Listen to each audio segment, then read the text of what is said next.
Okay, yes, this is still a book account. I'm here to talk about a book. So, Disha Philia is coming out with her debut novel later this year. And in preparation for that, I read a short story collection that came out in 2020, The Secret Lives of Church Ladies. I have turned into a witness. I would like to bear witness. Like you, Jehovah's Witness. I don't know what Jehovah's Witness be walking around knocking on doors for people for, but I would gladly walk around knocking on people's doors to tell them the good news of the secret lives of church ladies. But before we get into the actual meat and potatoes of the book, I need you all to understand the publishing lore around this book because what it accomplished, do you see me getting closer to the camera? It's crazy. So this book came out from a small academic press in 2020, West Virginia University Press. They publish on average between 12 and 16 books a year. This book went on to win a fucking Faulkner. It was shortlisted for the National Book Award.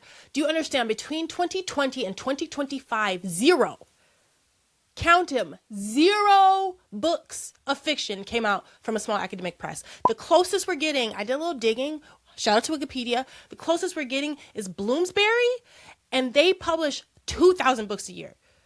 How many books does the West Virginia University Academic Press publish a year? Between 12 and 16. Do you hear me? Do you know what that speaks to? Disha's bars. They're every. The book is so good. Y'all was turning up so hard in 2020 about this book, and I see why. The book is a short story collection about a multitude of Black women, and there are some loose threads around like mother and daughter dynamics and like romantic relationships, but really it just like covers a facet of relationships through different experiences with different women.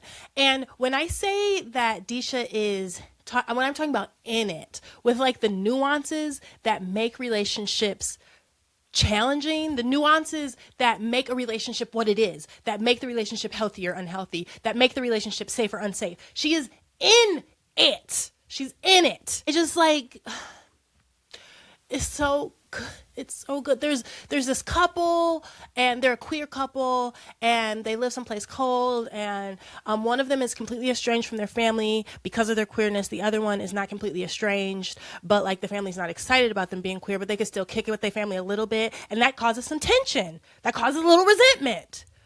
That's relationships. Somebody is struggling, like trying to figure out why she's middle-aged and has like this fraught relationship with sex. And then she's like, oh yeah, because I'm constantly getting these snide little comments from my mother about my body, literally my whole life, ever since I hit puberty.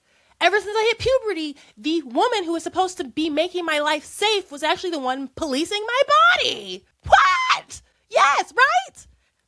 Is that not kind of a universal experience, unfortunately? I'm not trying to out my mama or nothing, but you see what I'm saying? I just like, I feel like this is the point of literature, is to do what Disha was doing in The Secret Lives of Church Ladies. That's why it's a medium. She was doing stuff in there that you can't do other places. Oh my God, it was so good. That's why I was getting loud. I'm so excited to read this debut, dog. I'm so excited.